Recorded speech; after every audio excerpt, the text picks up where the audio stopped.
لهم ما يشاءون فيها ولدينا مزيد صدق الله العظيم।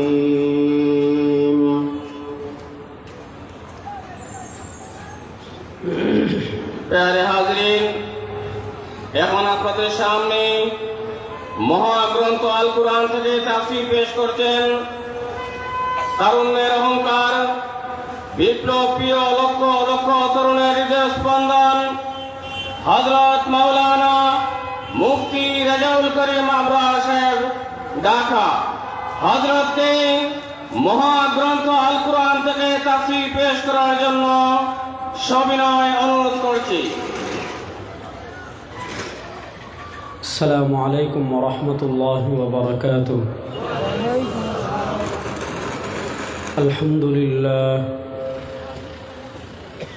আলহামদুলিল্লাহি রাব্বিল আলামিন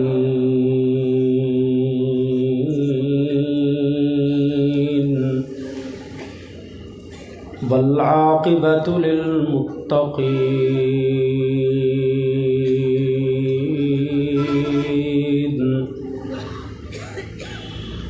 والصلاة والسلام على أشرف الأنبياء والمرسلين وعلى آله وأصحابه أجمعين.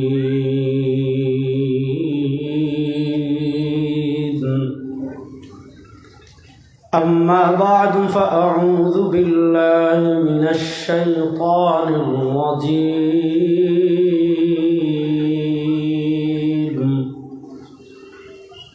بسم الله الرحمن الرحيم.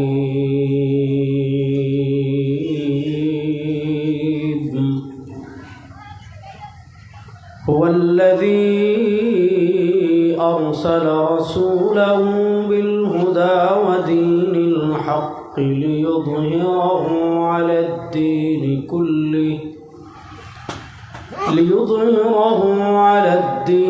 كله ولو كره الكافرون.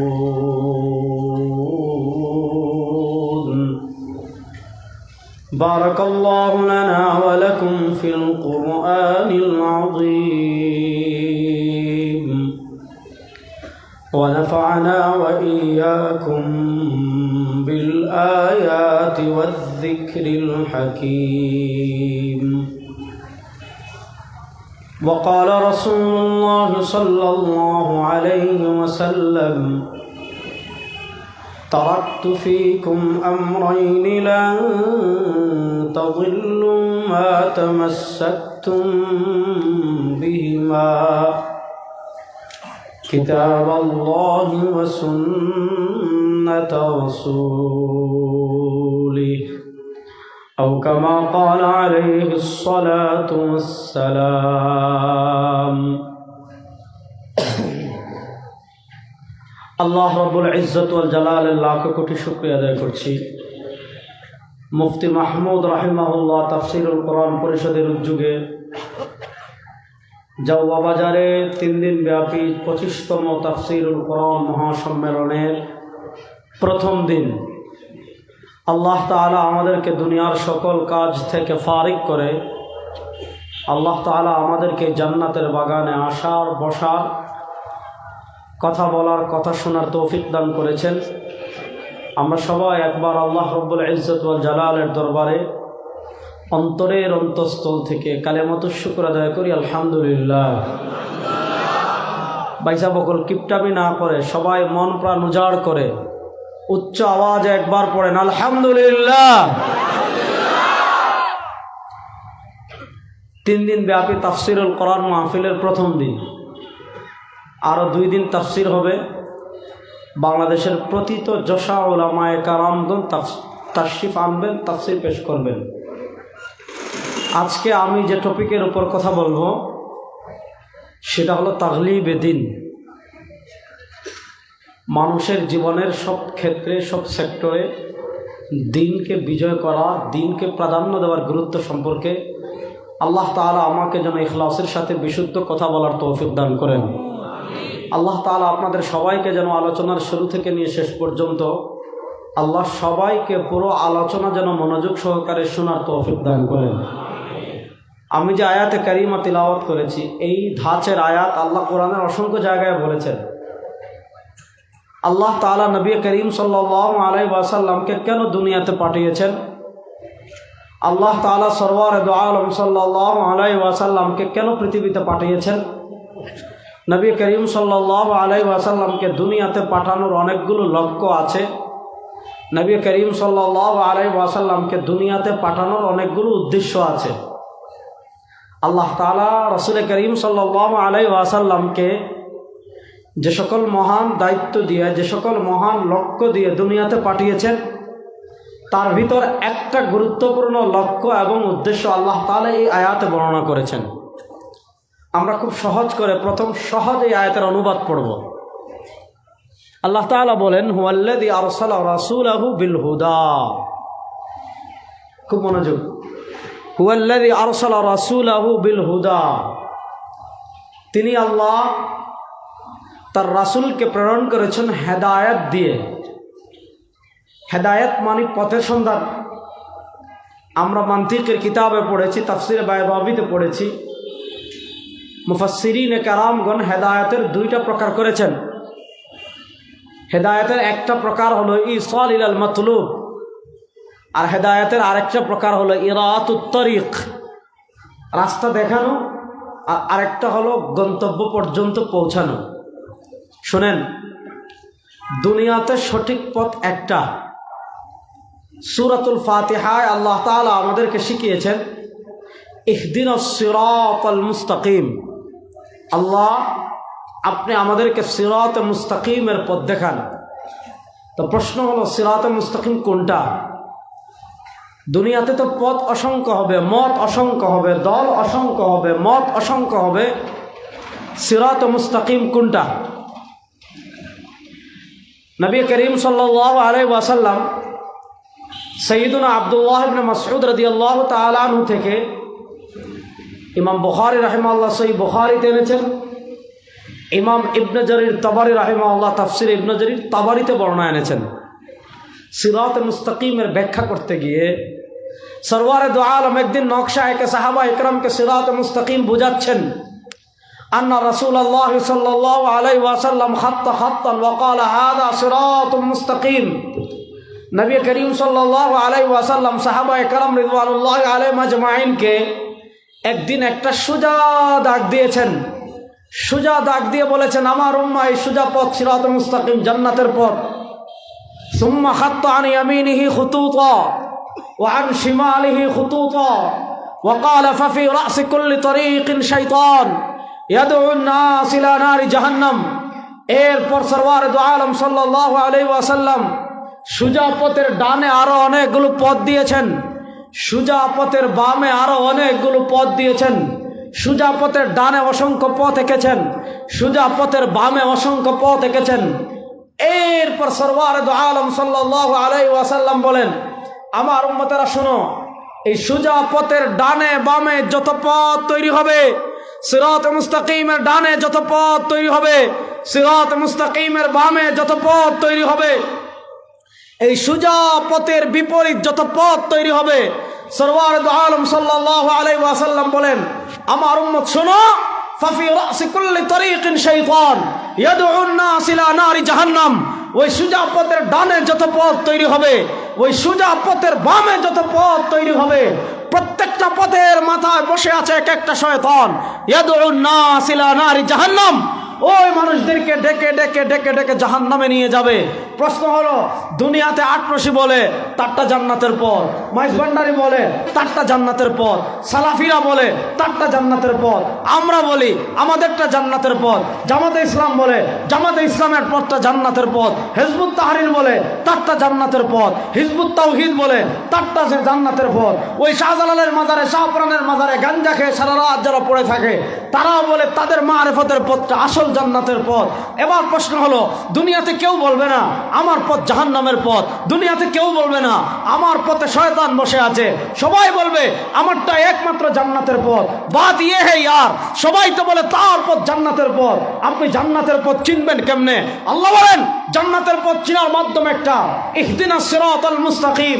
আল্লাহ আমাদেরকে সিরাত মুস্তাকিমের পথে চলেন, নবীর পথ সিরাত মুস্তাকিম। এবার সবাই বলে আমারটাই নবীর পথ, এরা বলে আমারটাও নবীর পথ, হিজবুত তাওহীদ বলে আমারটাই নবীর পথ। হিজবুত তাওহীদ শুধু তাদেরটাই নবীর পথ বলে না, হেরা বলে দুনিয়াতে তারা ছাড়া সব কাফের। এবার প্রশ্ন হলো, আপনি নবীর পথ চিনবেন কেমনে? আপনি জান্নাতের পথ চিনবেন কেমনে? আল্লাহ তাআলা আইডেন্টিটি দিচ্ছেন, সিরাতাল্লাযীনা আনআমতা আলাইহিম, সিরাতাল্লাযীনা আনআমতা আলাইহিম। তুমি শুধু মুখে বললে হবে না যে আমার পথ জান্নাতের পথ, তুমি শুধু মুখে বললে হবে না আমার পথ সিরাত মুস্তাকিম, না মুখে বললে হবে না, দেখতে হবে আপনি যেই পথকে সিরাত মুস্তাকিম বলছেন, আপনি যেই পথকে জান্নাতের পথ বলছেন, আপনি যেই পথকে নাজাতের পথ বলছেন, আপনি যেই পথকে মুক্তির পথ বলছেন, দেখতে হবে ওই পথে আল্লাহর নিয়ামত প্রাপ্ত বান্দা যারা আছেন। এই উম্মার ভিতর সবচেয়ে গ্যারান্টি প্রাপ্ত আল্লাহর নিয়ামত প্রাপ্ত যেই জামাত, ওই জামাতের নাম হলো সাহাবায়ে কেরাম, ওই জামাতের নাম হলো জামাতে সাহাবা। আল্লাহ কোরআনে বলেছেন রাদিয়াল্লাহু আনহুম ওয়া রাদু আন, আল্লাহ কোরআনে বলেছেন আমিনু কামা আমানান নাস, আল্লাহ কোরআনে বলেছেন ফাইন আমানু বিমিসলি মা আমানতুম বিহি ফাকাদ ইহতাদাও, আল্লাহ কোরআনে বলেছেন মুহাম্মাদুর রাসূলুল্লাহ ওয়াল্লাযীনা মাআহু আশিদ্দাউ আলাল কুফফারি রুহামাউ বাইনাহুম, আল্লাহ কোরআনে বলেছেন ওয়াস-সাবিকুনাল আউওয়ালুনা মিনাল মুহাজিরিন ওয়াল আনসার। সুতরাং আপনি যদি জান্নাতের পথ চিনতে চান, দেখতে হবে আপনার পথ আবু বকরের পথের সাথে মিলে কিনা, আপনার পথ উমরের পথের সাথে মিলে কিনা, আপনার পথ উসমানের পথের সাথে মিলে কিনা, আপনার পথ আলীর পথের সাথে মিলে কিনা, আপনার আকীদা সাহাবায়ে কেরামের আকীদার সাথে মিলে কিনা, আপনার আদর্শ সাহাবায়ে কেরামের আদর্শের সাথে মিলে কিনা, আপনার আমল সাহাবায়ে কেরামের আমলের সাথে মিলে কিনা। যদি আপনার পথ ভারতের দিকে যায়, যদি আপনার পথ পাকিস্তানের দিকে যায়, যদি আপনার পথ রাশিয়ার দিকে যায়, আল্লাহর জাতের কসম করে বলি সেই পথ কখনো জান্নাতের পথ হতে পারে না, পারে না, পারে না। সেই পথ কখনো জান্নাতের পথ হতে পারে না। সিরাতাল্লাযীনা আনআমতা আলাইহিম, আল্লাহর নিয়ামত প্রাপ্ত এই উম্মার একদম গ্যারান্টি প্রাপ্ত আল্লাহর নিয়ামত প্রাপ্ত যে জামাত, এই জামাতের নাম জামাতে সাহাবা। বলেন এই জামাতের নাম জামাতে, আরে সুনামগঞ্জের মানুষ জুড়ে মাতে নানা মতি বইরিসরি, বলেন সেই জামাতের নাম জামাতে, আরে জুড়ে বলেন না, সেই জামাতের নাম জামাতে সিরাতাল্লাযীনা আনআমতা আলাইহিম। জামাতে সাহাবা তারা আল্লাহর নিয়ামত প্রাপ্ত এক নাম্বার বান্দা। এজন্য শুনেন, আহলুস সুন্নাহ ওয়াল জামাতের গুরুত্বপূর্ণ দুটো আকীদা বলি। বলেন সাহাবাগণ, বলেন না সাহাবাগণ মাগফুর, নবীগণ মাসুম। বলেন সাহাবাগণ মাগফুর, নবীগণ মাসুম। বলেন জুড়ে বলেন সাহাবাগণ মাগফুর, নবীগণ মাসুম। মাসুম মানে নিষ্পাপ, এটা শুধু আমরা নিষ্পাপ অনুবাদ করি, এটা ঠিক না। মাসুম মানে নিষ্পাপ, মাসুম মানে নিষ্কলঙ্ক, মাসুম মানে পুত পবিত্র, মাসুম মানে তারা নবুয়তের দায়িত্ব পালনে কোনো ত্রুটি করেন নাই, মাসুম মানে তারা নবুয়তের দায়িত্ব পালনে কোনো ভুল করেন। এবার দেখেন আপনি জান্নাতের পথে আছেন কিনা বুঝবেন কেমনে? আল্লাহ বলেছেন হুয়াল্লাযী আরসালা রাসূলাহু বিল হুদা, তিনি আল্লাহ তার নবীকে দুনিয়াতে প্রেরণ করেছেন হেদায়েত দিয়ে, পথের সন্ধান দিয়ে। এবার নতুন নবীর পথ আপনি জাস্টিফাই করবেন কাদের দিয়ে? নবীর পথ আপনি চিহ্নিত করবেন কাদের দিয়ে? নবীর পথ কোনটা আসল, নাকি আপনাকে নকল পথের দিকে ডাকছে, নাকি আসল পথের দিকে ডাকছে? আপনি তো যাচাই করার তো মাপকাঠি আপনার কাছে থাকতে হবে। আপনি তো দুনিয়াতে এসেছেন 1436 বছর পর। সরওয়ার দু আলম সাল্লাল্লাহু আলাইহি ওয়াসাল্লাম দুনিয়া থেকে বিদায় নিয়েছেন 11 হিজরিতে, আর আপনি দুনিয়াতে এখন বক্তব্য শুনছেন জাউয়া বাজার বসে 1447 হিজরি রজব মাসে বসে। বাত ইয়ে হে আপনারা সরওয়ার দু আলমের ভিতর দূরত্ব 1436 ভিতর, আপনার আর আলিয়াউমা আকমালতু লাকুম দীনাকুমের ভিতর দূরত্ব 1436 বছরের, আপনার আর রাদিতু বিল্লাহি রাব্বান ওয়া বিল ইসলামি দীনানের মধ্যে দূরত্ব 1436 বছরের। এবার 1436 বছর বাড়ি দিয়ে আপনি সঠিক পথ চিনবেন কেমনে? দেখেন যে পথের দিকে যারা ডাকে ওই পথে জামাতে সাহাবা আছেন কিনা। রাজনীতির ডাকে এমন পথের দিকে ডাকে যেই পথে জামাতে সাহাবা নাই। ইশক রাসূলের নামে এমন পথের দিকে ডাকে যেই পথে জামাতে সাহাবা নাই। সহিহ হাদিসের নামে এমন পথের দিকে ডাকে যে থার্মোমিটার জামাতে সাহাবা। আপনি দেখবেন যারা আহলুস সুন্নাহ ওয়াল জামাত থেকে বিচ্যুত হয়, যারা আহলুস সুন্নাহ ওয়াল জামাত থেকে বের হয়ে যায়, তাদেরকে চিহ্নিত আপনি করবেন সাহাবা একরাম দিয়ে। একদল দেখবেন সহিহ হাদিসের নামে সাহাবা একরামকে ওভারটেক করে, একদল দেখবেন ইশকে রাসূলের নামে সাহাবা একরামকে ওভারটেক করে, আর একদলকে দেখবেন রাজনীতির নামে সাহাবা একরামকে ওভারটেক করে। যারা সাহাবা একরামকে ওভারটেক করবে বুঝেন তাদের মাথায় মগজ নাই, গোবর। আমি কয়েকটা উদাহরণ দিই তাহলে বুঝবেন সাহাবা একরাম যে মাপকাঠি মানদণ্ড আমি কেমনে বুঝাই, ভালো করে বুঝেন, তারপরে মূল আলোচনা আসতেছি। ঈমানের পর ইসলাম ধর্মের সবচেয়ে বড় ইবাদতের নাম নামাজ। বলেন ঈমানের পর ইসলাম ধর্মের সবচেয়ে বড় ইবাদতের নাম? জোরে বলেন না। সবচেয়ে বড় ইবাদতের নাম? আপনি যেভাবে মন চায় এভাবে নামাজ পড়লে হবে না। আপনি যেভাবে মন চায় এভাবে রুকু করলে হবে না। আপনি যেভাবে মন চায় এভাবে সিজদা করলে হবে না। আপনি রুকু করবেন কেমনে? আপনি সিজদা করবেন কেমনে? আপনি তাসবিহ পড়বেন কেমনে? উত্তর সহজ। সরওয়ার দু আলম সাল্লাল্লাহু আলাইহি ওয়াসাল্লাম সহিহ বর্ণনায় বলেছেন, সল্লু কামা রাআইতুমুনি উসাল্লি, নামাজ পড়ো ওইভাবে যেভাবে নামাজ পড়তে দেখেছো আমাকে, রুকু করো ওইভাবে যেভাবে রুকু করতে দেখেছো আমাকে, সিজদা করো ওইভাবে যেভাবে সিজদা করতে দেখেছো আমাকে, হাত তুলো ওইভাবে যেভাবে হাত তুলতে দেখেছো আমাকে, হাত বাঁধো ওইভাবে যেভাবে হাত বাঁধতে দেখেছো আমাকে, দাঁড়াও ওইভাবে যেভাবে দাঁড়াতে দেখেছো আমাকে, তাসবিহ পড়ো ওইভাবে যেভাবে তাসবিহ পড়তে দেখেছো আমাকে, আমিন বলো ওইভাবে যেভাবে আমিন বলতে দেখেছো আমাকে, তোমার ফাতিহা পড়ো ওইভাবে যেভাবে পড়তে দেখেছো আমাকে। সরওয়ারে দু আলম সাল্লাল্লাহু আলাইহি ওয়াসাল্লাম নামাজের ক্ষেত্রে নির্দেশনা দিয়েছেন, সল্লু কামা রাআইতুমুনি উসাল্লি, নামাজ পড়ো ওইভাবে যেভাবে নামাজ পড়তে দেখেছো আমাকে। এবার বলেন নবী কেমনে রুকু করেছেন, নবী কেমনে সিজদা করেছেন, নবী কেমনে তাসবিহ পড়েছেন, নবী কেমনে হাত তুলেছেন, নবী কেমনে হাত বেঁধেছেন, নবী কেমনে আমিন বলেছেন, নবী কেমনে দাঁড়িয়েছেন দেখেছেন কারা? আরো আসতে হোক, আরো আসতে বলেন। আল্লাহু আকবার। নামাজ শুরু। আল্লাহ নবী কোথায় হাত তুলেছেন দেখেছেন সাহাবীরা। আল্লাহু আকবার। নবী হাত বেঁধেছেন, কোথায় বেঁধেছেন দেখেছেন সাহাবারা। আল্লাহু আকবার। নবী দাঁড়িয়েছেন, কেমনে দাঁড়িয়েছেন দেখেছেন সাহাবারা। আল্লাহু আকবার। নবী কেমনে রুকুতে গিয়েছেন দেখেছেন সাহাবীরা। সামি আল্লাহু লিমান হামিদা, নবী কেমনে দাঁড়িয়েছেন দেখেছেন সাহাবারা। নবী কেমনে কত রাকাত কিভাবে কোন পদ্ধতিতে নামাজ পড়েছেন দেখেছেন কারা? আজকে আমাদের দেশে একদল বাইরিছে, এরা আমাদের নামাজের দলিল খুঁজে পায় না। আছে না নাই? তারা দলিল খুঁজে পায় না কেন জানেন? এই বিষয়ে এই টপিক আজকে কথা বলবো না, শুধু ইশারা দিয়ে যাই। তারা দলিল খুঁজে পায় না এজন্য কারণ তারা যে চশমা পরে আমাদের দলিল তালাশ করে, ওই চশমাটা হইল মেড ইন ইসরায়েল। ওই চশমাটা হইল কি? Made in.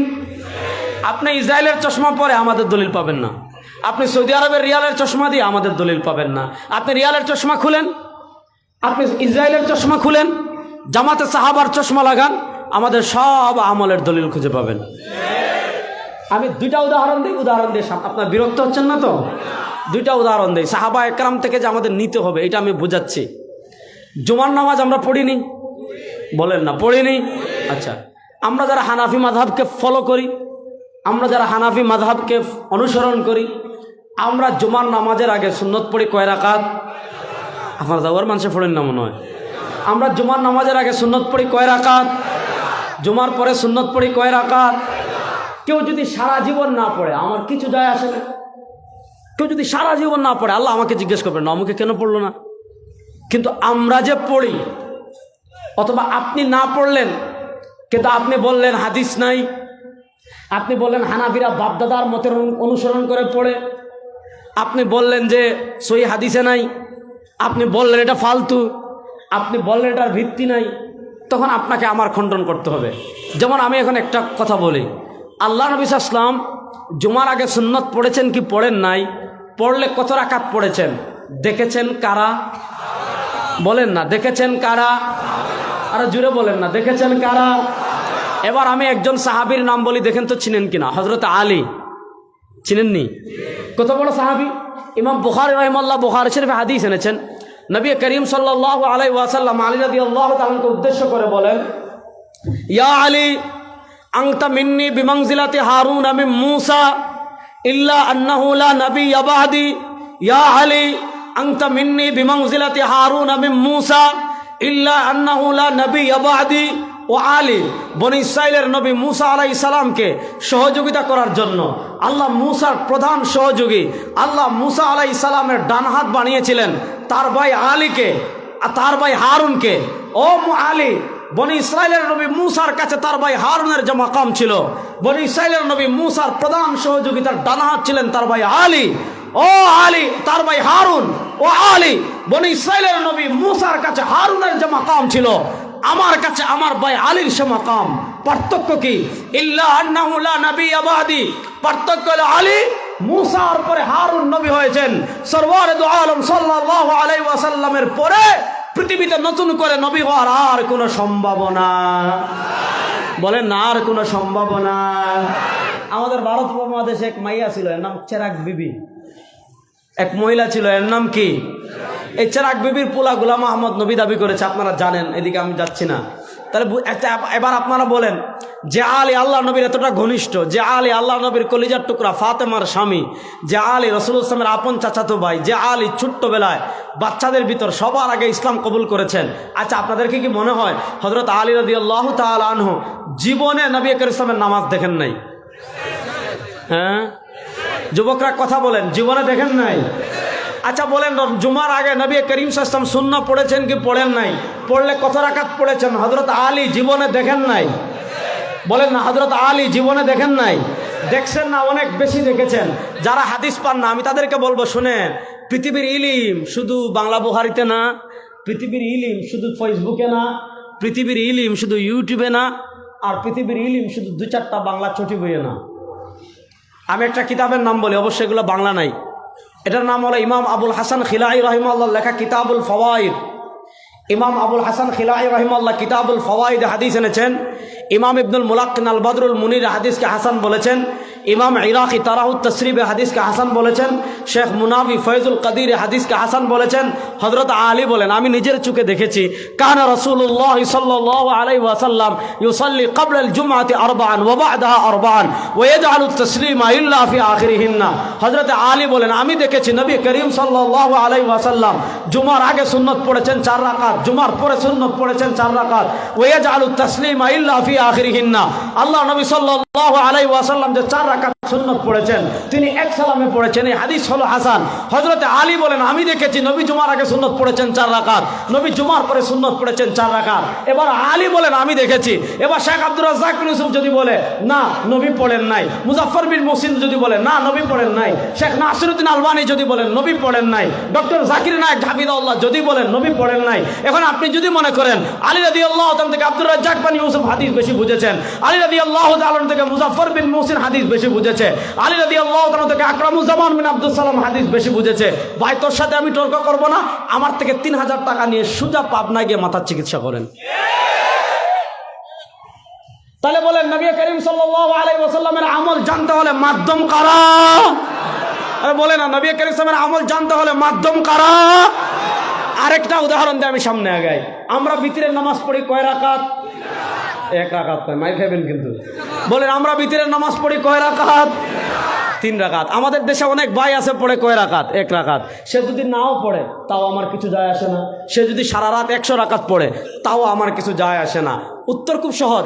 নবী করিম সাল্লাল্লাহু আলাইহি ওয়াসাল্লাম কত রাকাত বিতির পড়েছেন দেখেছেন কারা? জোরে বলেন, দেখেছেন কারা? এবার শুনেন, আল্লাহ নবী সুন্নত ওয়াজিব নফল এগুলা পড়তেন। আল্লাহ নবী ফরজ নামাজ পড়তেন মসজিদে, সুন্নত নফল ওয়াজিব মুস্তাহাব এগুলা পড়তেন ঘরে। সরওয়ারে দু আলম সাল্লাল্লাহু আলাইহি ওয়াসাল্লাম হাদিসে নির্দেশনা দিয়েছেন, লা তাজআলু বুয়ুতাকুম কুবুরা, লা তাজআলু বুয়ুতাকুম কুবুরা। আমার উম্মত, তোর ঘরকে কবর বানাইস না। সুন্নত পড়বি ঘরে, নফল পড়বি ঘরে, ওয়াজিব পড়বি ঘরে। আল্লাহ নবী ইসলাম বিতির যেহেতু ওয়াজিব পড়তেন ঘরে, সুন্নত পড়তেন ঘরে, বিতির পড়তেন ঘরে। এবার বলেন, আল্লাহ নবী সাল্লাল্লাহু আলাইহি ওয়াসাল্লাম বিতিরের নামাজ বেশিরভাগ সময় ঘরে পড়তেন। এবার বলেন, যেহেতু নবী করিম সাল্লাল্লাহু আলাইহি ওয়াসাল্লাম বেশিরভাগ সময় বিতিরের নামাজ ঘরে পড়েছেন, এবার তিনি বিতিরের নামাজ 1 রাকাত পড়লেন নাকি 3 রাকাত পড়লেন? আম্মা জান আয়েশা রাদিয়াল্লাহু তাআলা না জীবনে দেখেন নাই? আর আসতে বলে কম দেখেছেন না সবার চেয়ে বেশি দেখেছেন? যেহেতু আম্মা জান আয়েশা রাদিয়াল্লাহু তাআলাকে নবী কাছে অনেক ভালোবাসতেন, আম্মা জান আয়েশা বেশি দেখেছেন। সাহাবাদের পর হলো তাবেঈর যুগ। ইমাম তিরমিজি রাহিমাহুল্লাহ তিরমিজি শরীফের 66 নম্বর পৃষ্ঠায় বাবুন মা ইয়াকরাউ ফিল বিতির পরিচ্ছেদ প্রতিষ্ঠা করেছেন। সেখানে সহিহ হাদিস এনেছেন, এক জামাত তাবেঈ গিয়ে আম্মা জান আয়েশা রাদিয়াল্লাহু তাআলা আনহাকে জিজ্ঞাসা করেছেন, বিআই শাইইন কানা ইউতিরু রাসূলুল্লাহ সাল্লাল্লাহু আলাইহি ওয়াসাল্লাম। ও আম্মা জান আয়েশা, নবী করিম সাল্লাল্লাহু আলাইহি ওয়াসাল্লাম যেহেতু আপনার ঘরে বিতিরের নামাজ বেশি পড়েছেন, আপনি বলেন নবী করিম সাল্লাল্লাহু আলাইহি ওয়াসাল্লাম বিতিরের নামাজ কেমনে পড়েছেন? সরওয়ার দু আলম সাল্লাল্লাহু আলাইহি ওয়াসাল্লাম কিভাবে বিতিরের নামাজ পড়েছেন?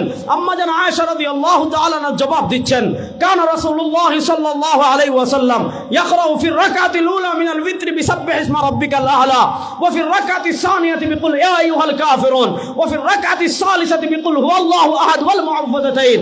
আম্মা জান আয়েশা জবাব দিচ্ছেন, আমি দেখেছি নবী করিম সাল্লাল্লাহু আলাইহি ওয়াসাল্লাম বিতরের নামাজের প্রথম রাকাতে পড়েছেন সাব্বিহ ইসমা রাব্বিকাল আ'লা ওয়া ফি রাকাতিস সানিয়াতি বিকুল ইয়া আইয়ুহাল কাফিরুন, দ্বিতীয় রাকাতে পড়েছেন কুল ইয়া আইয়ুহাল কাফিরুন ওয়া ফি রাকাতিস সালিসাতি বিকুল হুয়াল্লাহু আহাদ ওয়াল মুআউযযাতাইন, তৃতীয় রাকাতে পড়েছেন কুল হুয়াল্লাহু আহাদ, কুল আউযু বিরাব্বিল ফালাক, কুল আউযু বিরাব্বিন নাস। এবার বুঝেন, আম্মা জান আয়েশা বলেন, আল্লাহর নবী প্রথম রাকাতে এই সূরা পড়েছেন, দ্বিতীয় রাকাতে এই সূরা পড়েছেন, তৃতীয় রাকাতে এই সূরা পড়েছেন। যুবকরা কান খাড়া করে শুনেন, আল্লাহর নবী আম্মা জান আয়েশা বলেন, আমি দেখেছি নবী প্রথম রাকাতে এই সূরা পড়েছেন, দ্বিতীয় রাকাতে এই সূরা পড়েছেন, তৃতীয় রাকাতে এই সূরা পড়েছেন। বিতরের নামাজ 1 রাকাত।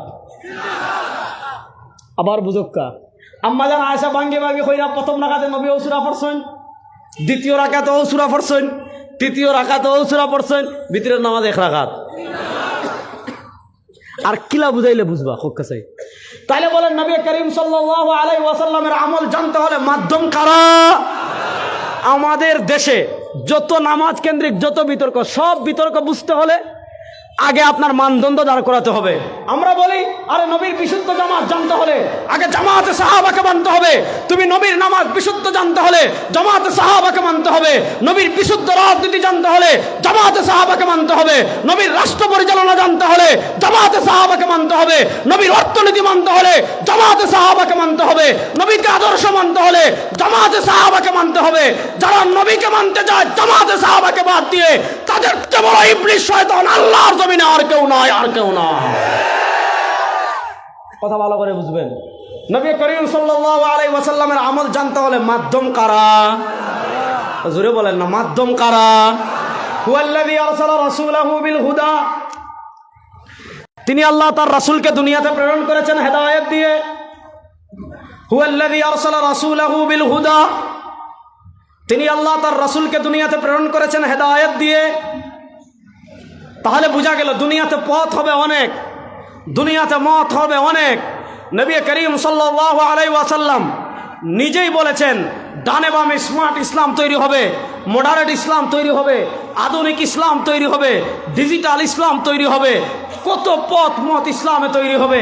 এবার প্রশ্ন হলো, আপনি আসল পথ চিনবেন কেমনে? আসল পথ বুঝবেন কেমনে? দেখেন ওই পথে সাহাবায়ে কেরাম আছেন কিনা, দেখেন ওই পথে আবু বকর আছেন কিনা, দেখেন ওই পথে উসমান আছেন কিনা, দেখেন ওই পথে আলী আছেন কিনা, দেখেন ওই পথে সাইয়্যিদুনা ওমর ইবনুল খাত্তাব আছেন কিনা, ইবনে আব্বাস আছেন কিনা, আনাস ইবনে মালিক আছেন কিনা, আবু হুরায়রা আছেন কিনা। যদি ওই পথের মাথায় সাহাবায়ে কেরামকে দেখা যায়, বুঝবেন ওই পথ সঠিক। আর ওই পথের মাথায় আপনি সাহাবার সমালোচনা পেলেন, ওই পথের মাথায় আপনি সাহাবা একরাম থেকে কোরআন পাওয়া বেশি বুঝলেন, ওই পথের মাথায় আপনি দিন সাহাবা একরাম থেকে বেশি বুঝলেন, আল্লাহর জাতের কসম করে বলি সেই পথ কখনো সঠিক পথ হতে পারে না। আমি আরেকটা উদাহরণ দিই, তারা আলো সহজ করে বুঝবেন। আবু দাউদ শরীফের নাম শুনছেন? শোনার কথা, আমাদের সিলেটের মানুষ আপনারা। হযরত ওমর ইবনে আব্দুল আজিজ রাহিমাহুল্লাহ, হযরত ওমর ইবনে আব্দুল আজিজ রাহিমাহুল্লাহ ইন্তেকাল করেছেন 101 হিজরিতে। হযরত খুলাফায়ে রাশিদিনের পর ওমর ইবনে আব্দুল আজিজ রাহিমাহুল্লাহকে বলা হয় খুলাফায়ে রাশিদিনে খামসা। তিনি 101 হিজরিতে ইন্তেকাল করেছেন। মাত্র 1.5 থেকে 2 বছর তিনি আমিরুল মুমিনিন ছিলেন। তো তার আমলে মুসলিম সাম্রাজ্য রক্তারক্তি থেকে অনেক বেঁচে ছিল, এজন্য তাকে খুলাফায়ে রাশিদিনের ভিতর গণ্য করা হয়। তো উমর ইবনে আব্দুল আজিজ রাহিমাহুল্লাহর যুগে এক জামাত বের হয়েছে যারা তাকদীর স্বীকার করে না। আমাদের ইমানে মুফাসসলের একটা পার্ট আছে, ওয়াল কাদরি খাইরিহি, বলেন না ওয়াল কাদরি খাইরিহি ওয়া শাররিহি। আমাদের আকীদা তাকদীরের ভালো মন্দের মালিক কে? জোরে বলেন না, আমাদের আকীদা তাকদীরের ভালো মন্দের মালিক কে? আরে ভাই উচ্চ আওয়াজে বলেন না, আমাদের তাকদীরের ভালো মন্দের মালিক কে? আমরা বিশ্বাস করি তাকদীরের মালিক আল্লাহ। উমর ইবনে আব্দুল আজিজ রাহিমাহুল্লাহর যুগে এক জামাত বের হয়েছে, এক ফিরকা বের হয়েছে যারা আল্লাহ যে তাকদীরের মালিক এটা স্বীকার করে না, যারা তাকদীর পরিবর্তনের একমাত্র ক্ষমতার অধিকারী যে আল্লাহ এটা তারা স্বীকার করে না। ওমর ইবনে আব্দুল আজিজ রাহিমাহুল্লাহ তাদেরকে ডাকলেন, চিঠি দিলেন, বললেন তোমরা যে তাকদীরকে মানো না, তোমাদের তাকদীরকে অস্বীকার করার পক্ষে তোমাদের দলিল কি? তোমরা যে তাকদীরকে স্বীকার করো না, তাকদীরকে স্বীকার না করার পক্ষে তোমাদের মূল দলিলটাকে একটু বলো তো। এবার ওমর ইবনে আব্দুল আজিজ রাহিমাহুল্লাহকে তারা কোরআনের কয়েকটা আয়াত পড়েছে, কি আয়াত পড়েছে সেগুলোর ব্যাখ্যা কি সেদিকে আমি যাচ্ছি না। তারা কোরআনের 8টা 10টা আয়াত পেশ করে বলেছে কোরআনের এই আয়াতের কারণে, এই আয়াতের কারণে, এই আয়াতের কারণে, এই আয়াতের কারণে, এই আয়াতের কারণে আমরা তাকদীরকে স্বীকার করি না। যখন তারা কোরআনুল কারীমের কিছু আয়াত লিখে পাঠিয়েছে উমর ইবনে আব্দুল আজিজ রাহিমাহুল্লাহ, তখন তাদের আয়াত ধরে ধরে প্রত্যেকটা আয়াতের খণ্ডন করেননি, বরং একটা মূলনীতি দিয়ে তিনি তাদের খণ্ডন করেছেন। সেই মূলনীতিটা কি? তিনি তাদেরকে বলেছেন লাকাদ কারাউ মিনহু মা কারাতুম ওয়া আলিমু মিন তা'ওয়িলিহি মা জাহিলতুম, লাকাদ কারাউ মিনহু মা কারাতুম ওয়া আলিমু মিন তা'ওয়িলিহি মা জাহিলতুম, লাকাদ কারাউ মিনহু মা কারাতুম ওয়া আলিমু মিন তা'ওয়িলিহি মা জাহিলতুম।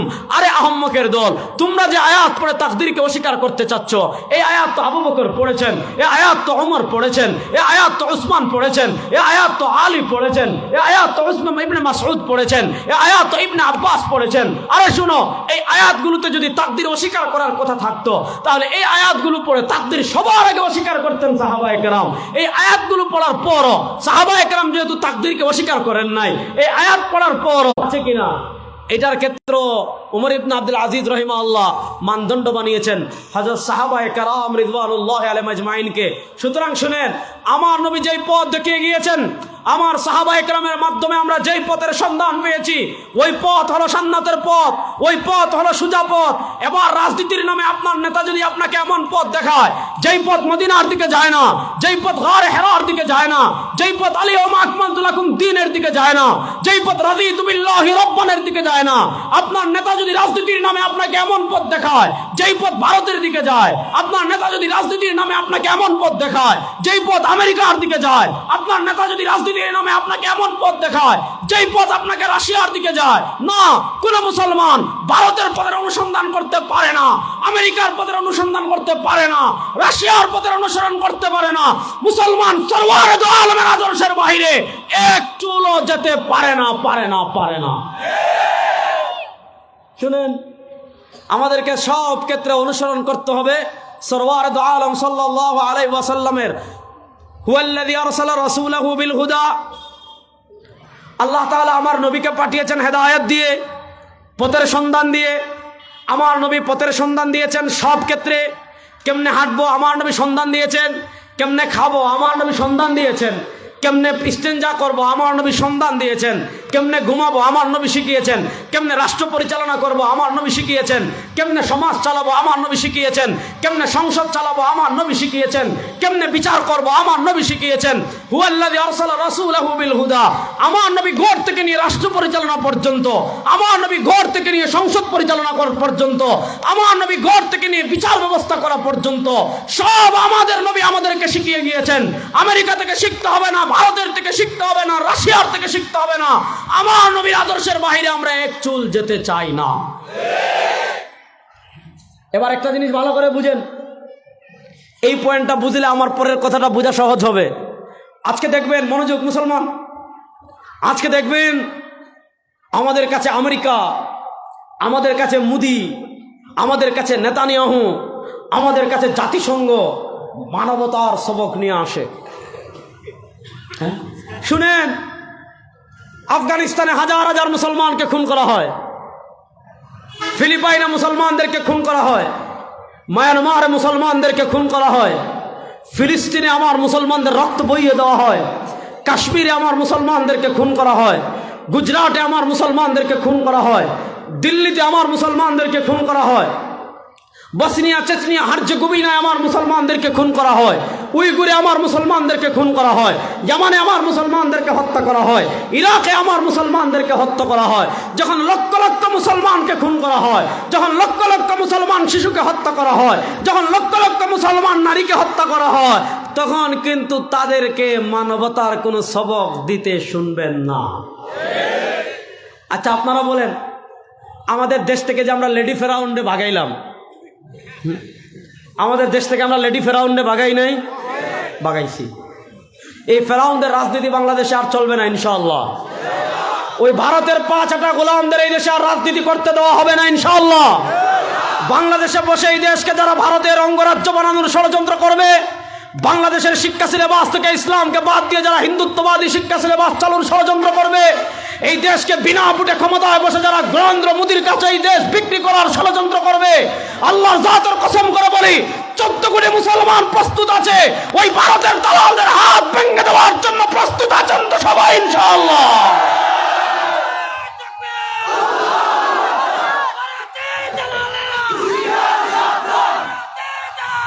শুনেন, আমরা পৃথিবীর কোন পরাশক্তিকে ভয় পাই না। আপনারা ভয় পান? আর আসতে বলেন, এই ভারতকে কি আমরা ডরাই? যুবকরা জুড়ে, কখন তার আওয়ামী লীগ নাই, ভয় পান কেন? আওয়ামী লীগ তো পালানোর 5 মাস হয়ে গেছে। আওয়ামী লীগের আমলে তো আমরা ভারতকে ডরাইনি, ডরাইছি? আমরা ভারতকে ডরাই? ওরে মা রে মা, পাগল হয়ে গেছে হেরা, বুঝেন না? ওমা, আমাদের দেশ নাকি দখল করবে, দেখতেছেন না? আমরা ছোটবেলায় শুনছি যে কুত্তা পাগল হয় ভাদ্র মাসে, শুনেন নাই? ভাদ্র মাসে কুত্তা পাগল হয়, কুত্তা পাগল হয়ে মানুষরে কামড়ায়। ছোটবেলায় দেখেছি আমাদের বাপ চাচারা ভাদ্র মাসে যখন মসজিদে ফজরের নামাজ পড়তে যাইতো, হাতে একটা লাঠি নিয়ে যাইতো, হাতে একটা বটি নিয়ে যাইতো। কারণ আমরা শুনেছি ভাদ্র মাসের কুত্তা যদি পায়ে কামড় দেয়, মাথায় বাচ্চা হয়, মানুষ লাফালাফি করে। ও মা, আমাদের দেশের সব মানুষ মিলা লেডি ফেরাউন্ডে পরাজিত করে দেশ চালা করলো, আমরা সারা দেশের মানুষ খুশি। ভারতের গুমানাম হয়ে গেছে। এই যে ভারতের হারবাল ঔষধ বিক্রেতা, ওই যে ভাদ্র মাসের কুত্তা কামড় দিলে যেভাবে মানুষ পাগল হয়, ভারতের মলম বিক্রেতা, হারবাল ঔষধ বিক্রেতা যে কয়েকটা সাংবাদিক আছে, মনে হচ্ছে তাদের ঘুম হচ্ছে না। ওই ভাই তুই খবর পড়বি, চেয়ারে বই আরামে পড়। ওই ভাদ্র মাসের কুত্তা কামড় দিলে মানুষ যেভাবে দৌড়ায়, একবার এদিকে দৌড়ায়, আরেকবার এদিকে দৌড়ায়, আরেকবার এদিকে দৌড়ায়। আর কই বাংলাদেশ থাকবে না, বাংলাদেশ দখল করবে। আমরা বলেছি, শুনেন, আপনারা আমাদের দেশে আসতে চাচ্ছেন, ওয়েলকাম, ওয়েলকাম। রেডি আছেন না ইনশাআল্লাহ? আমরা 14 কোটি বাঙালি মুসলমান 14 কোটি কেচি নিয়ে রেডি আছি। দাদারা জাফলং দিয়ে আসবেন, তাহিরপুর দিয়ে আসবেন, সুতারকান্দি দিয়ে আসবেন, আখাউড়া দিয়ে আসবেন, মৌলিবাজার দিয়ে আসবেন, জকিগঞ্জ দিয়ে আসবেন, যেদিক থেকে আসবেন। শাহজালালের রুহানি সন্তানরা রেডি আছে। আপনাদেরকে আপ্যায়ন করার মতো আমাদের কিছুই নাই। আপনারা আসবেন, দরে দরে ফ্রি মুসলমানি করব, আর কোনো ঔষধ লাগবে না। শোনেন, ভারতের আধিপত্যবাদের দিন এই দেশে শেষ হয়ে চলে আসছে। শোনেন, ভারত যদি আমাদের মানচিত্রের দিকে হাত বাড়ায়, ভারত যদি এই 14 কোটি মুসলমানের আবাস ভূমি বাংলাদেশের দিকে হাত বাড়ায়, ইনশাআল্লাহ সরওয়ার দু আলমের 14 কোটি মুসলমান প্রস্তুত দিল্লির লাল কেল্লা পর্যন্ত কালেমার পতাকা ওড়ানোর জন্য। আবার লড়াই হবে, লড়াই হবে ইনশাআল্লাহ।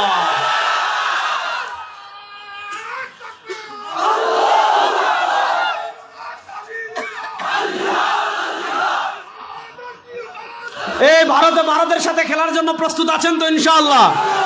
এই যুবকরা প্রস্তুত আছেন তো ইনশাআল্লাহ? পৃথিবীর কোন আমেরিকার 20 দাঁত যেমন আফগানিস্তানের তালেবান ভেঙে দিয়েছে, বাশার আল আসাদের 20 দাঁত যেমন সিরিয়ার মুজাহিদরা ভেঙে দিয়েছে, ওই ভারতের কালো হাত ভেঙে দেওয়ার জন্য যুবকরা প্রস্তুত আছো না ইনশাআল্লাহ? পৃথিবীর কোন পরাশক্তিকে আমরা ভয় পাই? পৃথিবীর কোন পরাশক্তি? আমার নবী তো ভবিষ্যৎবাণী করে গিয়েছেন, ইসাবাতান মিন উম্মতি আহরাজাহুমাল্লাহু মিনান নার। সুবহানাল্লাহ পড়েন বা একটু জোরে পড়েন না সুবহানাল্লাহ। ইসাবাতান মিন উম্মতি আহরাজাহুমাল্লাহু মিনান নার। আমার উম্মার দুইটা দল এমন আছে, আমার উম্মার দুইটা বাহিনী এমন আছে, যে দুই দলে যারা যোগ দিবে, যে দুই বাহিনীতে যারা যোগ দিবে, আল্লাহ তাআলা তাদের উপর জাহান্নামের আগুনকে হারাম করে দিবেন। আরে কিপটামি করেন রে ভাই, জয় বাংলা 5 মাস আগে কইতা জাবাত কইলে গোবিন্দ কইতে শোনা যাইতো, মাত্র এক কাপ লাল চা খাইয়া, তাও আর কোনটা না। অথবা বেশির চেয়ে বেশি একটা 100 টাকার নোট পাইছেন, এর তো বেশি আর কোনটা না। তাহলে বলেন সুবহানাল্লাহ, জুড়ে বলেন। ইসাবাতান মিন উম্মতি আহরাজাহুমাল্লাহু মিনান নার। আমার উম্মার দুইটা দল এমন আছে, আমার উম্মার দুইটা বাহিনী এমন আছে, এই দুই বাহিনীতে যারা যোগ দিবে, এই দুই দলে যারা যোগ দিবে, আল্লাহ তাআলা তাদের উপর জাহান্নামের আগুনকে হারাম করে দিবেন। এই দুই দল কারা? এই দুই জামাত কারা? এক জামাত হলো ইসাবাতুন তাগজু ফিল হিন্দ। সরওয়ার দু আলম সাল্লাল্লাহু আলাইহি ওয়াসাল্লাম বলেন, ওই হিন্দুস্তানের আধিপত্যবাদী শক্তির বিরুদ্ধে মুসলমান যে বাহিনী লড়াই করবে, ওই বাহিনীতে যে সকল মুসলমান অংশগ্রহণ করবে, আল্লাহ তাআলা তাদের উপর জাহান্নামের আগুনকে হারাম করে দিবেন। ভারত যদি আমাদের দেশ থেকে হাত বাড়ায়, ওই ভারতের আধিপত্যবাদী হিন্দুত্ব শক্তিকে চূড়ান্ত ধ্বংস করে দেওয়ার জন্য, আল্লাহর রাস্তায় জীবন দেওয়ার জন্য সুনামগঞ্জের যুবকরা প্রস্তুত আছে না ইনশাআল্লাহ? সাহস কত দেখেন! কই আমগো দেশ নাকি তাগো বাপর দেশ? আল্লাহ শুনেন, গত 52 বছর থেকে নানা আগ্রাসন তারা আমাদের দেশে চালিয়ে আসছিল। গত 15 বছর বিনা ভোটে ক্ষমতায় বসাই দিছে। পৃথিবীতে কেউ শুনতো না যে দিনের ভোট রাতে হয়, বাংলাদেশ হয়েছে না? বিনা ভোটে গেছে, দিনের ভোট রাতে করে গেছে, কখনো নিজেরা ভোট করে ক্ষমতায় গেছে। এই 15-16 বছর থেকে যে জালেম আমাদের মাথার উপর ছিল, আমরা পরাজিত করেছি। এখন পরাজিত করে আমাদের কাজ শেষ না। কি কাজ? আসেন আল্লাহ বলেন, হুয়াল্লাযী আরসালা রাসূলাহু বিল হুদা। তিনি আল্লাহ তার রাসূলকে প্রেরণ করেছেন হেদায়েত দিয়ে। তিনি আল্লাহ তার রাসূলকে প্রেরণ করেছেন হেদায়েত দিয়ে। ওয়াদীনিল হক, মনোযোগ, ওয়াদীনিল হক, আর একটা সত্য ধর্ম দিয়ে পাঠিয়েছেন।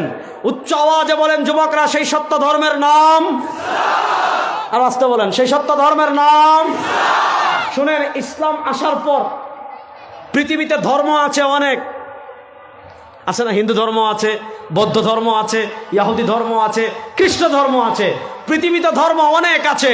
ধর্ম পালনের স্বাধীনতা যার যার, সে যার যার ধর্ম যার যার জায়গায় পালন করবে। আমাদের কোনো আপত্তি নাই, আমাদের কোনো বাধা নাই। তুই তোর হিন্দু ধর্ম পালন কর, আমার সমস্যা নাই। তুই তোর বৌদ্ধ ধর্ম পালন কর, আমার সমস্যা নাই। তুই ইহুদি ধর্ম পালন কর, আমার সমস্যা নাই। তুই খ্রিস্ট ধর্ম পালন কর, আমার সমস্যা নাই। আপনি যেই ধর্ম ইচ্ছা পালন করেন, ধর্ম পালনের স্বাধীনতা আছে। কিন্তু মুসলমান আকীদা রাখতে হবে, বিশ্বাস রাখতে হবে, অকাট্য ঈমান রাখতে হবে। হিন্দু ধর্ম সত্য না, ইহুদি ধর্ম সত্য না, খ্রিস্ট ধর্ম সত্য না, বৌদ্ধ ধর্ম সত্য না, সেকুলারিজম সত্য না, সোশ্যালিজম সত্য না, ন্যাশনালিজম সত্য না, তোমার ডেমোক্রেসি সত্য না। আপনাকে আকীদা রাখতে হবে। ইন্নাদ-দীন ইনদাল্লাহিল ইসলাম। আপনাকে আকীদা রাখতে হবে। দ্বীন হক, পৃথিবীতে সত্য ধর্ম একটা, সেটার নাম, বলেন না, পৃথিবীতে সত্য ধর্ম একটা, সেটার নাম, বলেন না, পৃথিবীতে সত্য ধর্ম একটা, সেটার নাম। শুনেন, সংখ্যালঘুদের অধিকার নিয়ে আমি দুটা কথা বলি, তারপর সামনে আগাচ্ছি। সংখ্যালঘু মানেই আমাদের বাংলাদেশে মুসলমান সংখ্যা গরিষ্ঠ। মুসলমান হলো 92%, হিন্দু বৌদ্ধ খ্রিস্টানরা সংখ্যায় কম, তারা হলো সংখ্যালঘু। এর বিপরীত আপনি ভারতে যান, ভারতে মুসলমান সংখ্যালঘু, সংখ্যায় কম, হিন্দুরা সংখ্যা গরিষ্ঠ, সংখ্যায় বেশি। আপনি দেখেন পৃথিবীতে মুসলিম কান্ট্রি যেগুলো আছে, পৃথিবীতে মুসলিম রাষ্ট্র যেগুলো আছে, মুসলিম রাষ্ট্র যেই পরিমাণ বিধর্মীদের, যেই পরিমাণ সংখ্যালঘুদের অধিকার দিয়েছে, মুসলিম রাষ্ট্রগুলো যেই পরিমাণ বিধর্মীদের অধিকার রক্ষা করেছে, পৃথিবীর কোনো রাষ্ট্র ততটা করতে পারে নাই। আপনি আমাদের পাশাপাশি দুই দেশ দেখেন, একটা হলো আমাদের দাদাদের দেশ, আর একটা হলো আমাদের দেশ। আমাদের দেশে মুসলমানরা সংখ্যাগরিষ্ঠ, ওখানে হিন্দুরা সংখ্যাগরিষ্ঠ। যেখানে হিন্দুরা সংখ্যাগরিষ্ঠ সেখানের অবস্থা দেখেন। আমাদের বাবরি মসজিদ তারা ভেঙ্গে মন্দির বানিয়েছে, আমাদের অসংখ্য মসজিদ তারা ভেঙ্গে দিয়েছে, আমাদের অসংখ্য মাদ্রাসা তারা ভেঙ্গে দিয়েছে। গুজরাটে, ওই গুজরাটের কসাই নরেন্দ্র মোদী গুজরাটে সাম্প্রদায়িক দাঙ্গা তৈরি করে হাজার হাজার মুসলমানকে খুন করেছে। কাশ্মীরে মুসলমানদেরকে খুন করা হচ্ছে, আসামে করা হয়েছে, দিল্লিতে করা হয়েছে, আপনার সিকিমে করা হয়েছে, হায়দ্রাবাদে করা হয়েছে। পুরা ভারতে হিন্দুরা সংখ্যাগরিষ্ঠ। আর হিন্দুরা সংখ্যাগরিষ্ঠ হওয়ার কারণে সেখানে মসজিদ ভাঙ্গা হচ্ছে, মাজার ভাঙ্গা হচ্ছে, ইবাদতখানা আপনার মুসলমানদেরকে জুলুম করা হচ্ছে, খুন করা হচ্ছে, মামলা দেওয়া হচ্ছে, দায়ীদেরকে জেলে পড়া হচ্ছে। এর বিপরীত আপনারা বাংলাদেশে দেখেন, 5ই আগস্ট যখন হাসিনার পতন হলো, 5ই আগস্টে যখন লেডি ফেরাউন বাংলাদেশ থেকে তার দাদার বাড়ি ভারতে পালিয়ে গেল, আপনারা আল্লাহকে হাজির নাজির করে বলে 5ই আগস্টের পর সুনামগঞ্জের কোনো মন্দিরে মুসলমানরা আক্রমণ করেছে না? আসতে বলেন। হিন্দুদের কোনো ব্যবসা প্রতিষ্ঠান মুসলমান লুট করেছে? হিন্দুদের কোনো বাড়িঘর মুসলমান দখল করেছে? ভয়েস অফ আমেরিকা রিপোর্ট করেছে 5ই আগস্টের আগে বাংলাদেশ হিন্দুরা যতটা নিরাপদ ছিল এখন তার চেয়ে বেশি নিরাপদ আছে। প্রশ্নকে তো বেশি নিরাপদ আছে, তারপর ভারতের মাথা গরম হইল কেন? তারপর ভারতের গুম হালাম হইল কেন? কারণ তারা চেয়েছিল এই দেশকে তাদের অঙ্গরাজ্য বানাতে। ইনশাআল্লাহ 14 কোটি মুসলমান যতদিন বাংলাদেশে থাকবে এই বাংলাদেশকে ভারতের অঙ্গরাজ্য বানাতে দেওয়া হবে না, হবে না, হবে না। শুনেন, জাতিগত একটা পার্থক্য আপনারা বুঝেন। পৃথিবীর সবচেয়ে অসভ্য জাতি হলো ভারতীয়। কেমনে বলি শুনেন, আমাদের সুনামগঞ্জে গরিব মানুষ আছে না? আপনারা বিরক্ত হয়ে গেছেন? আমার তো বাদ শুরুই হয় না এখনো। বলেন, আপনাদের সুনামগঞ্জে দরিদ্র মানুষ আছে না? আচ্ছা বলেন, আপনাদের সুনামগঞ্জে, আমাদের সিলেটে, আমাদের বাংলাদেশে এমন একজন দরিদ্র মানুষ পাবেন না যে খোলা মাঠে পায়খানা করে। এমন একজন দরিদ্র মানুষ পাবেন না যার ঘরের পাশে টয়লেট নাই। সে যদি কিছু না পায় অন্তত একটা বস্তা দিয়ে হলেও টয়লেট নির্মাণ করে, আর কিছু না পাক একটা শাড়ি কাপড় দিয়ে হলেও টয়লেট নির্মাণ করে, আর কিছু না পাক অন্তত একটা কলা গাছের পাতা দিয়ে হলেও টয়লেট নির্মাণ করে। অর্থাৎ আমাদের দেশের মানুষ খোলা মাঠে পায়খানা করে না, রাস্তার পাশে লোকলজ্জার মানে মানুষের বেশরম হয়ে রাস্তার পাশে টয়লেট করে না। আপনি যদি কলকাতা থেকে ট্রেনে দিল্লিতে যান, তাহলে কলকাতা থেকে ট্রেনে দিল্লিতে যাওয়ার পথে আপনি ফজরের সময় যদি ট্রেনের দরজা তুলেন, ট্রেনের দরজা খুলে যদি আপনি থাকান, পায়খানার গন্ধে আপনি থাকতে পারবেন না। দেখবেন দলে দলে মানুষ রাস্তার পাশে খোলা মাঠে পায়খানা করতেছে। তারা জাতিগতভাবে অসভ্য, তারা জাতিগতভাবে গরুর মুত খায়, তারা জাতিগতভাবে গরুর গোবর খায়। আমরা জাতিগতভাবে গরুর দুধ খাই, আমরা জাতিগতভাবে গরুর মগজ খাই, আমরা জাতিগতভাবে গরুর গোশত খাই, আমরা জাতিগতভাবে গরুর হাড্ডি খাই। আরে বেটা, তুই গরুর মুত খেয়ে আর গরুর গোবর খেয়ে যারা গরুর মগজ খায় তাদের দেশ দখলের স্বপ্ন দেখো, সাহস তো কম না? এই যুবকরা রেডি আছেন তো সবাই ইনশাআল্লাহ? দেখেন, গত 15 বছর যারা আমাদেরকে খেলার জন্য ডাকতো তারা কিন্তু চলে গেছে। খেলা প্রথম রাউন্ডেই শেষ, সব ভারতে চলে গেছে। এবার যদি ভারত আমাদের সাথে চূড়ান্ত খেলা খেলতে চায়, ভারতের সাথে চূড়ান্ত খেলার জন্য যুবকরা রেডি আছে না ইনশাআল্লাহ? পৃথিবীর কোন আধিপত্যবাদকে আমরা ভয় পাই? আসেন, ইসলামকে আল্লাহ বলেছেন দ্বীন হক। শুনেন, ইসলাম যদি অস্ত্র দেখিয়ে, ক্ষমতা দেখিয়ে, তীর দেখিয়ে, বন্দুক দেখিয়ে বিধর্মীদেরকে মুসলমান বানানোর শিক্ষা দিত, ভারতের ক্ষমতায় আমরা 700 বছর ছিলাম, ওই 700 বছর প্রত্যেক দিন যদি অস্ত্র দেখিয়ে এক একজন কাফেরকে মুসলমান বানাইতাম, হিন্দু থাকতো না। তার ধর্ম পালনের তার স্বাধীনতা আছে, কিন্তু আমাদের বিশ্বাস রাখতে হবে, আমাদের আকীদা রাখতে হবে, আমাদের ঈমান রাখতে হবে। পৃথিবীতে দ্বীন হক, পৃথিবীতে সত্য ধর্ম মাত্র একটা, সেই সত্য ধর্মের নাম একমাত্র হুয়াল্লাযী আরসালা রাসূলাহু বিল হুদা। তিনি আল্লাহ তার রাসূলকে প্রেরণ করেছেন হেদায়েত দিয়ে, আর কি দিয়ে পাঠিয়েছেন? ওয়াদীনিল হক। তিনি আল্লাহ তার রাসূলকে একটা সত্য ধর্ম দিয়ে পাঠিয়েছেন। এবার প্রশ্ন হলো, আল্লাহ তাআলা সত্য ধর্ম দিয়ে কেন নবী করিম সাল্লাল্লাহু আলাইহি ওয়াসাল্লামকে দুনিয়াতে পাঠিয়েছেন? আল্লাহ তাআলা সত্য ধর্ম দিয়ে নবী করিম সাল্লাল্লাহু আলাইহি ওয়াসাল্লামকে এজন্য দুনিয়াতে পাঠান নাই যে আপনি শুক্রবার প্রত্যেক জুমাবারে মসজিদে গরম জিলাপি খাবেন, প্রত্যেক শুক্রবারে আখরি খাবেন, প্রত্যেক শুক্রবারে খিচুড়ি খাবেন, শাহজালালের মাজারে গিয়ে উরুস করবেন, শাহপুরানের মাজারে গিয়ে উরুস করবেন, বিভিন্ন ওলি আল্লাহর কবরে গিয়ে মোমবাতি জ্বালাবেন না। আল্লাহ তাআলা তার নবী করিম সাল্লাল্লাহু আলাইহি ওয়াসাল্লামকে দ্বীন হক দিয়ে, সত্য ধর্ম দিয়ে দুনিয়াতে কেন পাঠিয়েছেন? দ্বীন হক দিয়ে আল্লাহ তাআলা নবী করিম সাল্লাল্লাহু আলাইহি ওয়াসাল্লামকে এজন্যই দুনিয়াতে পাঠিয়েছেন। সত্য ধর্ম ইসলাম দিয়ে আল্লাহ তাআলা নবী করিম সাল্লাল্লাহু আলাইহি ওয়াসাল্লামকে পৃথিবীতে পাঠানোর লক্ষ্য হলো, পৃথিবীতে পাঠানোর উদ্দেশ্য হলো, আল্লাহ তাআলা যে সকল লক্ষ্য এবং উদ্দেশ্যকে দিয়ে তার নবী করিম সাল্লাল্লাহু আলাইহি ওয়াসাল্লামকে দুনিয়াতে দ্বীন হক দিয়ে পাঠিয়েছেন। আপনার ব্যক্তি জীবনে ইসলাম বিজয় থাকবে, আপনার পারিবারিক জীবনে ইসলাম বিজয় থাকবে, আপনার রাজনৈতিক জীবনে ইসলাম বিজয় থাকবে, আপনার ব্যবসায়িক জীবনে ইসলাম বিজয় থাকবে, আপনার সংসদে ইসলাম বিজয় থাকবে, আপনার অর্থনীতিতে ইসলাম বিজয় থাকবে, আপনার রাষ্ট্রে ইসলাম বিজয় থাকবে, আপনার বিচার ব্যবস্থায় ইসলাম কর্পোরেশনে ইসলাম বিজয় থাকবে, আপনার উপজেলা পরিষদে ইসলাম বিজয় থাকবে, আপনার ইউনিয়ন পরিষদে ইসলাম বিজয় থাকবে, আপনার ঘরে যেমন ইসলাম থাকবে, রাষ্ট্রের শীর্ষ পর্যায় পর্যন্ত ইসলামকে বিজয় করার জন্য আল্লাহ তাআলা সরওয়ারে দু আলম সাল্লাল্লাহু আলাইহি ওয়াসাল্লামকে দুনিয়াতে পাঠিয়েছেন লিইয়ুযহিরাহু আলা দ্বীনি কুল্লিহি। আপনি সংসদ চালাচ্ছেন, সংসদে বিজয় থাকবে ইসলাম। আপনি রাষ্ট্র চালাচ্ছেন, রাষ্ট্রে বিজয় থাকবে ইসলাম। আপনি অর্থনীতি পরিচালনা করেছেন, অর্থনীতিতে বিজয় থাকবে ইসলাম। আপনি বিচার ব্যবস্থা বিচার করছেন, বিচার ব্যবস্থায় বিজয় থাকবে ইসলাম। আপনি ইউনিয়ন পরিষদ চালাচ্ছেন, ইউনিয়ন পরিষদে বিজয় থাকবে ইসলাম। আপনি সিটি কর্পোরেশন চালাচ্ছেন, সিটি কর্পোরেশনে বিজয় থাকবে ইসলাম। কোনো ক্ষেত্রে কোনো জায়গায় মানুষের তন্ত্রমন্ত্র থাকবে না, সব জায়গায় বিজয়ী থাকবে। বলেন না, সব জায়গায় বিজয়ী থাকবে। এবার বলেন, আমাদের সব জায়গায় ইসলাম আছে? নাই। আমাদের বিচার ব্যবস্থা ইসলাম আছে? নাই। আমাদের বিচার ব্যবস্থা, ইসলামের বিচার ব্যবস্থা 3 প্রকার। বলেন, ইসলামের দণ্ডবিধি কয় প্রকার? হেরানো গেছেননি, একটু জুড়ে বলেন, ইসলামের দণ্ডবিধি কয় প্রকার? 3 প্রকার। আমার সাথে বলেন, হুদুদ। সবাই বলেন, হুদুদ। বলেন না, হুদুদ, কিসাস, তাজিরাত। দেখেন, ইসলাম দণ্ডবিধি দিয়েছে, আপনি চুরি করবেন। দেখেন আমাদের দেশে কি পরিমাণ চুর আছে এখন। গতকাল পত্রিকা নিউজ করলো, আমাদের বাংলাদেশে এক দরবেশ ছিল, যিনি আমাদেরকে সহিহ হাদিস শিখাতেন। যিনি আমাদেরকে কি করতেন? সহিহ হাদিস শিখাতেন। উনি গত 15 বছরে মাত্র 53,000 কোটি টাকা চুরি করেছেন। 53,000 কোটি টাকা যদি আপনি ট্রাক দিয়ে নিতে হয়, তাহলে কতটা ট্রাক লাগবে আপনি হিসাব করেন। দেখেন, আমাদের দেশে 52 বছর হয়েছে, ক্ষমতার পরিবর্তন তো একবার হলো না, নেতার পরিবর্তন তো একবার হলো না, চেয়ারের পরিবর্তন তো একবার হলো না, আন্দোলন তো একবার হলো না, জীবন দেওয়া তো একবার হলো না। এতবার আন্দোলন হলো, এত মানুষ জীবন দিল, এত মানুষ জীবন দিল, এত মানুষ আহত হলো। 52 বছরে কতবার মানুষ জীবন দিল, কতবার রক্ত দিল। চুরি বন্ধ হয় নাই, খুন বন্ধ হয় নাই, গুম বন্ধ হয় নাই, চাঁদাবাজি বন্ধ হয় নাই, টেন্ডারবাজি বন্ধ হয় নাই, টাকা পাচার বন্ধ হয় নাই, উন্নয়নের নামে রোডের বদলে বাস দেওয়া বন্ধ হয় নাই। আমি তো আল্লাহর জাতের কসম করে বলি, মাত্র 3 মাসের জন্য আল্লাহ কোরআন বাস্তবায়ন করেন, সব বন্ধ হয়ে যাবে। মাত্র 3 মাসের জন্য বাস্তবায়ন করেন, সব বন্ধ হয়ে যাবে। কিন্তু সমস্যা হয়েছে কোন জায়গায়?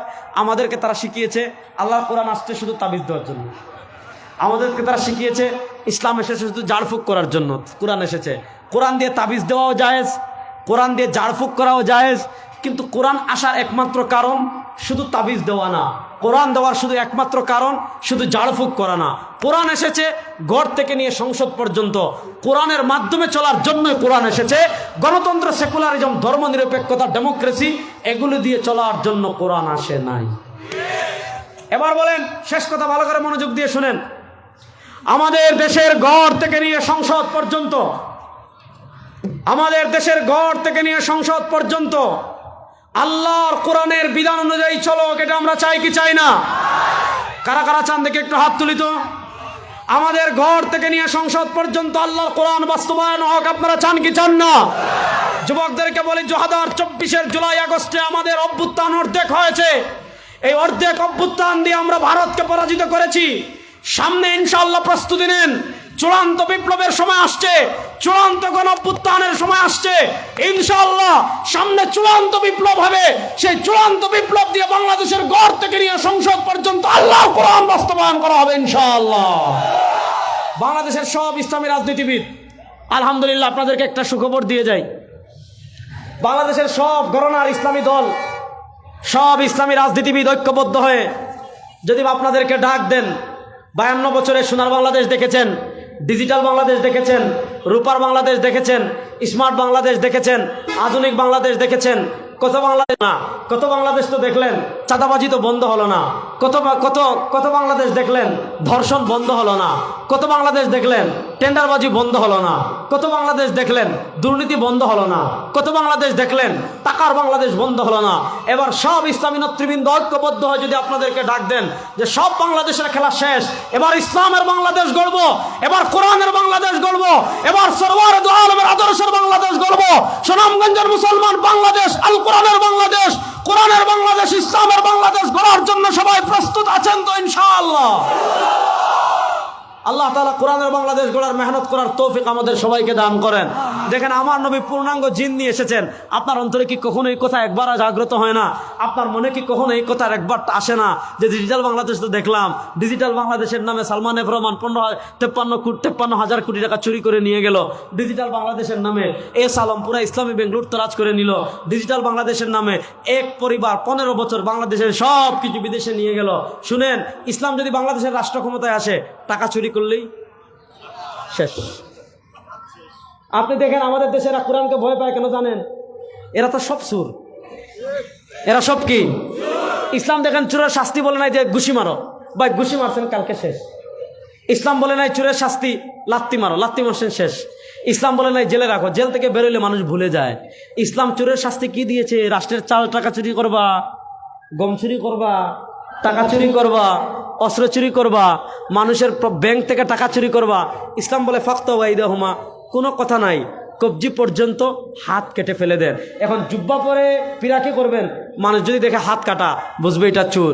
শুটকুট পরে চুরি, আপনি বিচারকের আদালতে বসবেন, মানুষ যদি দেখে হাত কাটা বলবে এটা চোর। সংসদে শুটকুট পরে যাবেন, মানুষ যদি দেখে হাত কাটা বলবে এটা চোর। প্রধানমন্ত্রী হবেন, যদি দেখে হাত কাটা বলবে এটা চোর।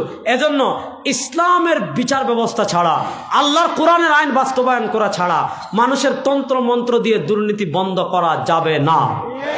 তাহলে আল্লাহ যে ইসলামকে দিয়েছেন লিইয়ুযহিরাহু আলা দ্বীন, ইসলামকে বিজয় করার জন্য, সেই ইসলামকে বিজয় করার মেহনতে এবার আমরা সুনামগঞ্জের মুসলমান গাম জড়ানোর জন্য প্রস্তুত আছি তো ইনশাআল্লাহ?